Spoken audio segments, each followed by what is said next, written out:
Every week, we bring you stories that'll chill your soul. If you love haunting tales and dark mysteries, make sure to subscribe and turn on the bell icon, because tonight's story is not for the faint-hearted. In the heart of Shanghai, China, lived a young woman named Lian and her pet dog Bowsy. Lian was originally from a small village, but after her father's death, she moved to the city to earn money for her mother and younger sister. She worked in a toy store, a cheerful place filled with laughter, colors, and dolls. Lian loved dolls more than anything. Her apartment shelves were lined with dolls from different countries, each with its own charm and story. One day, her shop received a new collection, limited edition Labubu dolls. They were rare, imported from overseas, and sold out within minutes. But Lian had secretly kept one aside, a golden-colored Labubu doll, unlike the rest. Its fur shimmered in the light, its smile unusually sweet, its bright blue eyes seemed almost alive. That evening, Lian brought the doll home, excited like a child. She hugged it, took pictures, and proudly introduced it to her dog Bowsy. But something strange happened.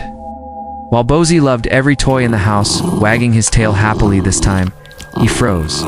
His ears flattened. He started barking, growling. His eyes locked on the golden Labubu doll. Lian laughed nervously, thinking Bowsy was just scared of the new toy. She placed the doll on her shelf and went to bed. But Bowsy refused to sleep beside her. He stayed at the doorway, staring at the shelf, trembling, whining, and then suddenly ran out of the room. The next morning, before Lian left for work, Bowsy barked again, violently staring at the same doll.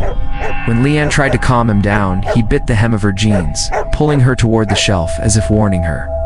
Angry, Lian locked him in the bathroom and left for work. That day, everything went wrong.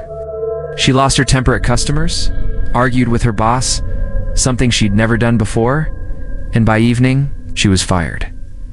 Crying, she returned home, while Bowsy ran to her, whimpering softly. But instead of barking, he sat quietly beside her, eyes full of tears. That night, she heard laughter. A soft giggle echoed in the dark. She opened her eyes and saw a figure standing in the corner of her room. The shadows hid its face. When she turned on the light, there was no one. Only the Labubu doll lying on the floor. She placed it back on the shelf and tried to sleep again.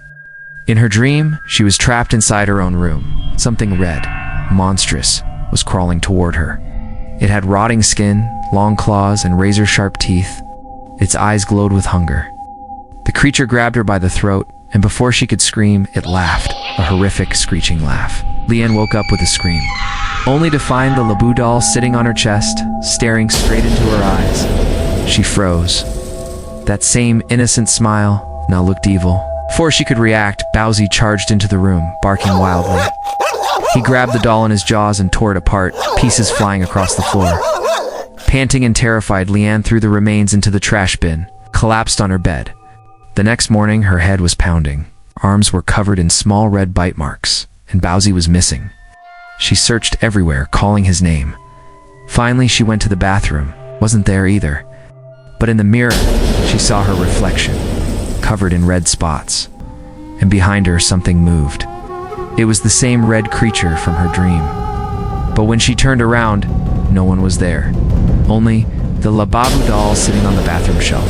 It was perfectly whole again. And its smile had turned into a wide, sinister grin. Panicked, Lian ran out of the house, calling for Bowsy. But when she returned, she found the doll in the kitchen, its little hands and teeth, stained red. She screamed and opened the sink cabinet inside. Was Bowsy's lifeless body, torn and covered in blood. Shaking, Lian searched online, typing Labubu doll curse.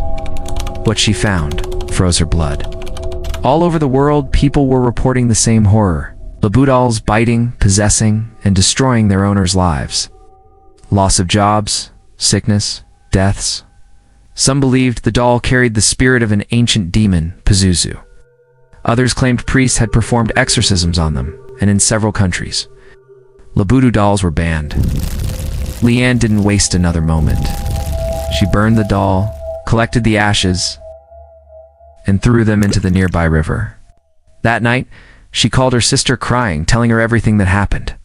She finally felt free, but the next morning, neighbors found her dead body inside her apartment, and next to her, sat the golden Labubu doll. A few weeks later, one of Leanne's co-workers from the toy store took the same doll home. Since then, she too has disappeared.